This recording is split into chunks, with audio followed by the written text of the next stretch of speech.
Apa yang dilakukan Pak Jokowi sekarang?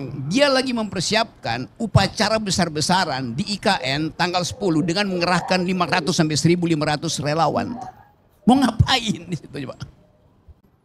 Oke guys, ini Rocky Gerung muncul lagi di ILC ya. Ini pembahasannya sangat menarik dan tajam. Langsung saja kita dengar, kita simak dan kita pahami betul-betul. Ini sangat tajam ya. Saya tadi sudah mengulasnya, sudah melihat ya. Dan kita akan sama-sama lihat lagi bagaimana Rocky Gerung segerung apa. Langsung saja guys. Kasih Pak Karni itu. Satu keterangan yang bagus diucapkan oleh Dedi tadi bahwa tidak ada poin untuk mengatakan Megawati berseteru dengan Jokowi itu. Karena memang yang terjadi Jokowi cemburu pada reputasi historis Megawati. Itu rasanya. Cemburu dengan reputasi historis. Nah, ini nih, kita dengar. Ya. Jokowi cemburu pada reputasi demokratis dari SBY. Jadi ini orang yang karena cemburnya sendiri, dia bingung sendiri apa poin dia supaya dia diingat. Apapun Ibu Mega akan diingat sebagai orang yang melawan Orde Baru. Apapun orang akan ingat bahwa Ibu Mega orang yang tahu bahwa kekuasaan itu harus dibatasi itu. Apapun orang akan ingat bahwa SBY membuat negeri ini dimengerti oleh publik internasional sebagai negeri sumber penciptaan demokrasi. Semua itu tidak ada pada Jokowi itu. Sekarang Jokowi mulai cemburu pada Prabowo. Prabowo ada di Paris. Di situ dia digerbuti oleh diplomat asing. Semua orang yang ingin jadi menteri ada di Paris. Paris jadi ibu kota alternatif Indonesia untuk 1 minggu ini. Bayangin coba. Ya, di luar dugaan ya. Pembicaraannya itu sangat menarik. Bukan di luar dugaan, tapi di luar pikiran kita. Dan itu memang ciri khas ketajaman dari Rocky Gerung. Melihat situasi hari ini, perseteruan antara Jokowi dan Megawati itu justru disebabkan oleh kecemburuan yang mendalam dari Jokowi. Gitu. Karena Megawati sebagai presiden atau mantan presiden dan sekarang menjadi ketua partai, itu bukan ujuk-ujuk karena dia itu adalah seorang anak dari presiden pertama, tapi memang dia datang dari wong cilik, dia datang dari perjuangan ya, perjuangan. Jadi dia menggoreskan sejarah itu, dan ini disampaikan oleh Rocky Gerung. Sementara Jokowi, dia dianggap hanyalah korban yang kita tahu ya, perseteruan antara Jokowi sama Megawati ini sudah lama kan gitu. Karena Megawati menganggap Jokowi adalah petugas partai dan sebagainya, kemudian ada perlawanan dari Jokowi. Berujung kemudian tentang Hasto yang ingin ditangkap. Itu juga berkaitan dengan dianggaplah perseteruan itu semakin panjang hingga hari ini. Ternyata oleh Rocky Gerung perseteruan itu dimulai sejak awal, yaitu kecemburuan seorang Jokowi sebagai presiden yang tidak menoreh prestasi sama sekali. Ini tajam sekali. Mari kita simak lagi ya. Saya bakal ketemu juga nanti besok saya ke Paris, tapi bukan untuk manjat kekuasaan. Saya bawa atlet panjat tebing.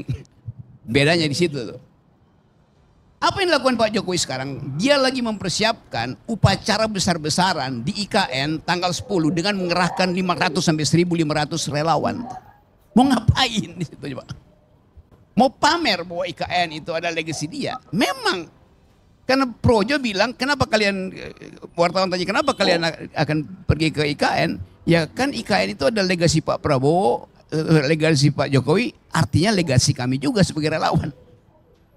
Bayangin logika kekuasaan itu dipersempit sebagai upaya untuk pamer IKN dan menganggap itu legasi Jokowi, artinya legasi dari buat relawan. Jadi bukan legasi buat bangsa memang. aduh.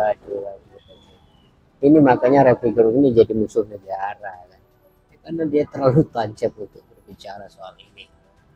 IKN juga kalau kita lihat memang begitu ya, Jadi kalau kita bicara IKN, kita langsung terbayang seorang sosok gitu ya, yaitu ya Pak Jokowi yang dengan berbagai macam agendanya yang kemudian tidak bisa dipertaruhkan, itu dipertahankan, yang gagal dalam investasi, masalah dan seterusnya.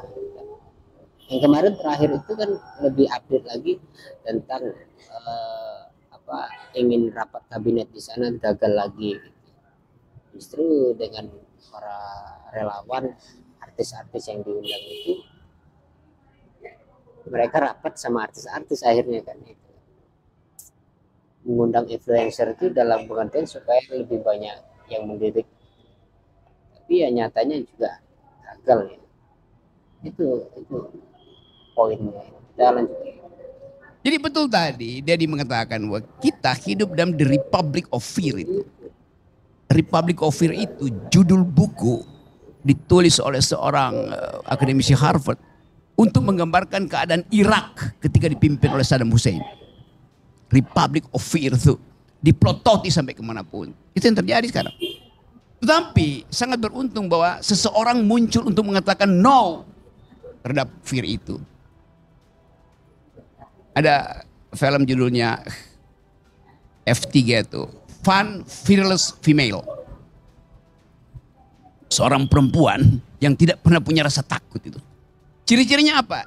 Dia mampu untuk menerangkan kedudukan dia itu tanpa dipengaruhi oleh perspektif apapun, selain bahwa dia tahu dia adalah perempuan yang tidak takut pada semua ancaman tuh. Ini judul film ya, Fun Fearless Female. Dia fun karena dia tahu bahwa yang dia ucapkan itu didasarkan pada pengetahuan historis dia tentang segala hal. Ya, yang dimaksud tentunya Megawati ya. Nanti kita lanjut. Jadi memang Republic of Fear, ketakutan yang membuat. Jadi memang itu terstruktur ya, tapi muncul seorang perempuan. Lagi-lagi PDIP akan menoreh sejarah yang luar biasa. Kalau kita lihat memang Megawati ini orang yang tidak ada takutnya ya. Bahkan ini kalau kita lihat berita itu kepada Hasto, Megawati, kalau kamu diambil ke Kapolri, coba ingin ngomong apa Kapolri itu. Jadi Megawati memang sosok perempuan yang sedang dibicarakan oleh Rocky Gerung ini. Memang PDIP memiliki kesalahan, yaitu kriminal ya, kesalahan kriminal yaitu korupsi. Tapi lebih dari itu sebenarnya kita lihat lagi. Jadi kalau bilang siapa yang sekarang disebut fun fearless female? Ya Megawati. Dia nggak punya rasa takut. Apa yang dia mau takutkan? Sejarah membackup dia dengan seluruh perspektif. Pidato Megawati di forum itu menunjukkan bahwa akhirnya Megawati tadi kembali pada kekuatan intelektual. Dia ucapkan sejarah pikiran Bung Karno dengan detail tuh. Dia mau bertengkar tentang emang Soekarno komunis atau dia nasionalis? Pada ujungnya Soekarno nasionalis. Hal semacam ini adalah kita mengerti akhirnya memori kolektif dari bangsa ini disempurnakan oleh pidato Megawati dalam 12 menit hari ini di Partai Perindo itu. Orang tahu akhirnya. Kan orang anggap Megawati nggak ngerti apa-apa. Di dalam ilmu psikologi atau biopsikologi, sel otak kita itu akan kembali ke masa lalu justru ketika kita benua itu. Kita ingat memori di awal-awal, dan Megawati tahu bagaimana bapaknya itu pidato di depan tentara di Monas sekarang itu, apa namanya, lapangan Ikada. Suatu waktu Bung Karno berdiri di situ di acara Hari Angkatan Bersenjata. Bung Karno bilang begini, di belakang saya berdiri para jenderal, di depan saya ada rakyat. Dan saya mau terangkan pada kalian, jenderal di belakang saya, kalian adalah alat negara. Negara adalah alat rakyat, rakyat adalah alat revolusi. Jadi kalian jenderal, alatnya alat. Bayangkan. Luar biasa. Ya, memang berarti dasar dari pembicaraan siapa Megawati itu luar biasa ya, mendasar dan sangat filosofis pada prinsip kenegaraan kita sebenarnya. sebagaimana yang disampaikan oleh Rocky Gerung tadi itu. Jenderal itu adalah alat dari alat-alatnya negara. Rakyatlah yang sebenarnya yang memperalat negara. Negara itu adalah alatnya rakyat. Itu luar biasa. Maka dengan pemikiran itu Megawati berani ngomong itu. Silakan ambil hasto. Tapi saya pengen tahu Kapolri mau ngomong apa. Jadi bukan sebuah ejekan ya, atau merasa dia lebih kuat dari Kapolri. Tapi memang pada dasarnya Kapolri ataupun para jenderal itu adalah alat negara. Jadi alat negara itu tidak boleh dipergunakan untuk menakut-nakuti rakyat. Karena pada dasarnya seperti yang disampaikan tadi, Kapolda atau Kapolda jenderal itu adalah alat-alatnya negara. Kan logika kuat itu kan. Yang sekarang orang persoalkan itu. Bahwa Jokowi melakukan mutasi segala macam itu tanpa berpikir bahwa yang di belakang itu adalah peralatan negara, bukan peralatan presiden. Sesuka-sukanya pindah-pindahin mutasi, reposisi segala macam itu. Ibu Mega mengerti bahwa mereka adalah alat negara karena itu pakai meritokrasi. Jangan karena kedekatan personal segala macam. Lalu orang berpikir ngapain? Jokowi memasang orang-orang ya untuk menyelamatkan dia. Jadi siapa yang lagi dalam keadaan fearless, lagi dalam fearful, ya Jokowi yang lagi cemas dengan kedudukan dia yang tadi. Ya mungkin Oktober itu he is nothing gitu. Gonna be nothing gitu. Nah kita mau terangkan itu kepada publik. Yang sekarang berupaya untuk mencari celah supaya PDIP itu bubar itu. Yang mungkin PDIP itu sejarah. PDIP tidak didirikan oleh Megawati. PDIP tidak didirikan oleh Hasto, tidak didirikan oleh Puan. Dia dari sini ya kita bisa melihat bagaimana Rocky Gerung itu betul-betul objektif ya. Jadi dia berbicara soal kebenaran, bicara soal logik. Di sini posisi Rocky Gerung itu sebenarnya bukan mendukung ya, bukan membela PDIP dan sebagainya, tapi dia berbicara soal sejarah PDIP itu berdiri dan sebagainya, perjuangan itu muncul dan seterusnya. Jadi tidak peduli siapa yang dia bicarakan, apakah itu komunis, orang tidak beragama, atau bahkan orang yang melawan negara, selagi dia itu berpikir benar secara logik dan itu akan didukung oleh Rocky Gerung. Saya tidak tahu posisi Rocky Gerung ini apa ya, tapi dia lebih suka disebut posai. Dia didirikan oleh kepentingan sejarah Indonesia. Dia akan ada di situ. Oke. Jadi PDIP katanya adalah partai yang didirikan oleh kepentingan bangsa Indonesia. Itu terus apapun problemnya. Megawati ngerti bahwa oke, you mau tangkap saya. Karena itu Megawati bilang silakan tangkap aja. Toh di belakang dia ada preman. Betul dia bilang preman. Tapi bukan preman dalam pengertian akan mengeroyok. Ada sejarah yang akan backup dia. Dulu saya pengkritik Megawati kok kalau Megawati bikin salah. Tetapi dalam soal ini kesalahan Megawati, kesalahan PDIP, kesalahan kriminal. Memang ada orang-orang korupsi di situ. Memang proses saja. Tapi kesalahan Jokowi, kesalahan konstitusional. Berupaya untuk memperpanjang kekuasaan itu the highest of criminal in politics itu. Beda. Luar biasa ya.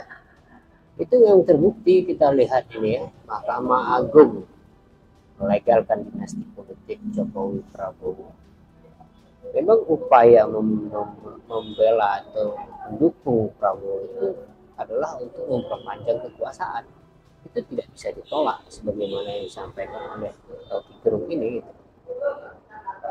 Logis sekali dan sulit untuk dibantah ya argumentasi dari Rocky Gerung. Ini bukti-bukti nyata terlanjang di depan mata kita. Tapi kita saja yang tidak kritis. Lanjut apa kalimat penutup dari Rocky Gerung? Ya itu. Nah bagi Megawati ada film bilang begini, I know what you did in last summer itu. Saya tahu yang lu lakukan di musim panas yang lalu tuh. Siapa yang dia maksud? Jokowi, petinggi-petinggi negara, kalangan pejabat pengendali kekuasaan. Jelas Mega ngerti di kepalanya itu dia ensiklopedia berjalan tentang semua kejahatan yang ada di negara ini. Dia tahu siapa penjahatnya.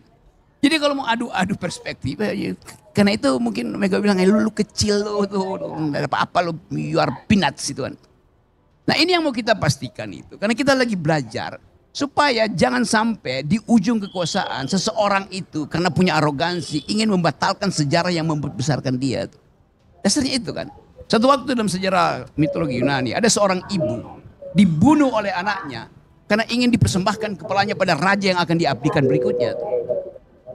Satu waktu anak itu bawa kepala ibunya di atas baki itu, diserahkan ini ibu saya atas permintaan raja baru yang akan dia sembah oleh si anak yang punya ambisi ini. Dia tersandung di kaki istana anak itu. Kepala ibunya jatuh.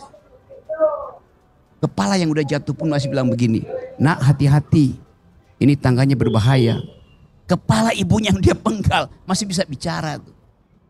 Jadi kita belajar dari pengalaman banyak hal tuh, bahwa keadaan kita itu dimanipulasi oleh ambisi seseorang. Dan ambisi itu adalah ambisi untuk memperpanjang kekuasaan dia. Ambisi seorang yang menginginkan dirinya jadi raja. Ambisi yang membuat dia mendorong semua kekuatan dia kendati terengah-engah, tapi tetap ingin berupaya untuk mengendalikan semua keadaan. Jadi kita ada di situ dan pelajaran ini mau kita terangkan pada publik bahwa apa yang kita sebut sekarang sebagai upaya untuk menghancurkan PDIP itu artinya rekayasa dari seorang anak kecil yang dari awal kemampuan dia hanyalah membuat mebel. Iya, iya. Bagian terakhir ini sangat menarik ya. Jadi kita sebenarnya direkayasa, diperdaya oleh seorang anak yang sebenarnya tidak memiliki kemampuan. Ya, diambil dari kisah Yunani tadi ya, mitologi Yunani itu menyembelih ibunya untuk hasrat kekuasaan. Sementara anaknya itu sebenarnya tidak mengerti sebagaimana di dalam kekuasaan itu seperti apa dan bagaimana. Itulah sebenarnya yang kita hadapi hari ini. Sebenarnya seorang anak itu tidak mengerti apa-apa kecuali hanya kemampuan untuk membuat mebel. Menarik. Ya, kita ketemu di review reaction video selanjutnya.